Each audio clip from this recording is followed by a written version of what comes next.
বন্ধুরা, আজকে করে দেখাবো জাম্বুরা ভর্তা। জাম্বুরা ভর্তা খেতে তো আমরা সবাই খুব বেশি পছন্দ করি, কিন্তু জাম্বুরা কাটাটা খুবই কষ্টকর। আর সেই কষ্টটা কিভাবে দূর করে সহজভাবে জাম্বুরা ভর্তা করা যায় সেটাই আজকে তোমাদের দেখিয়ে দিব। তার জন্য প্রথমে জাম্বুরাটা খুব ভালো করে উপরের অংশটা ছুলে নিয়ে তারপরে এভাবে টুকরো করে নিব। আমরা কিন্তু এভাবে টুকরো করে তারপর মধ্যের অংশটা লেবুর মতো করে কেটে ফেলে দিব। এতে করে বিচির অংশটা খুব সহজেই ফেলে দেওয়া যাবে। তারপরে আরও একটা টুকরো করতে হবে। এভাবে সবগুলো জাম্বুরা ভিডিওতে যেভাবে দেখাচ্ছি সেভাবে দেখে টুকরো করে নেবেন। তারপরে পিছনটা খুব ভালো করে ছুরি দিয়ে কেটে নিতে হবে। ছুরিটা এ সময় ধার হলে খুব ভালো হয়।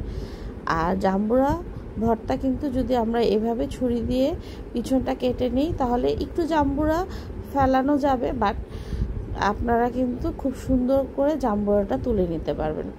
এতে করে কোনো তিতা ভাবটা থাকবে না, সামনে এবং পিছনে দুই সাইডেই খুব সুন্দর করে ঝটপট করে ভর্তাটা বের করা যাবে। জাম্বুরাতে অনেক পুষ্টিগুণ আছে। এটাতে প্রচুর ভিটামিন সি এবং রক্তে আমাদের যাদের হিমোগ্লোবিন কম আছে তাদের জন্য জাম্বুরা খুবই উপকারী। এবং যাদের নতুন বেবি হবে মানে গর্ভবতী মহিলাদের জন্য জাম্বুরাটা অবশ্যই খুবই প্রয়োজনীয়। এছাড়া যাদের শরীরে রক্ত কম হয় তারাও কিন্তু এই জাম্বুরাটা খেতে পারে। মিষ্টি জাম্বুরাতে তেমন বেশি কষ্ট করা লাগে না, মানে একটুখানি লবণ আর শুকনো মরিচ দিয়ে নিলেই হয়ে যায়। কিন্তু যেই সব ভর্তাগুলোতে জাম্বুরাটা মিষ্টি না হয় না সেই ভর্তাগুলোতে একটু মজা করে করতে হয়। আর আজকে এখানে আমি কিভাবে খুব সহজে একটা ভর্তা বানাবো সেটাই দেখিয়ে দিব। এই তো এভাবে তোমাদের সাথে কথা বলতে বলতে আমার জাম্বুরাগুলো কিন্তু ছুলা হয়ে গেল। কিভাবে আমি খুব সহজে জাম্বুরাটা ছুলে ফেলি সেটা কিন্তু দেখিয়ে দিলাম ভিডিওর মাধ্যমে।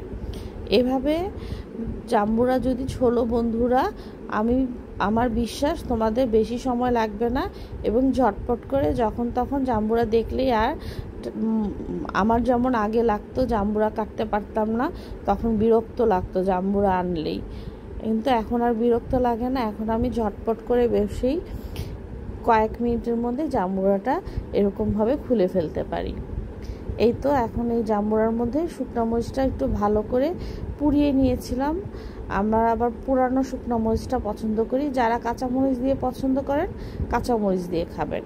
তার সাথে দিবেন সামান্য বিট লবণ আর সাধারণ লবণ, সি সল্ট দিয়ে, তারপরে যাদের জাম্বুরাটা একটু মিষ্টি মিষ্টি খেতে ইচ্ছা করে তারা একটু সামান্য চিনি দিতে পারেন, আবার একটু কাসুন্দি দেওয়া যেতে পারে। তা আমি এত কিছু দিব না, শুধু শুকনো মরিচ আর লবণ দিয়ে আজকে ভর্তাটা মেখে নিব। আর যদি বড় বড় টুকরো থাকে সেগুলো একটু খুলে খুলে নিচ্ছি, এতে করে ভর্তাটা খুব সহজেই খাওয়া যাবে। তো দেখলে বন্ধুরা কত সহজভাবে জাম্বুরা ভর্তা করে ফেললাম আর পরিষ্কার করে নিলাম। আমার ভিডিওগুলো যদি ভালো লাগে লাইক এবং সাবস্ক্রাইব করে পাশে থেকে যেও বন্ধু।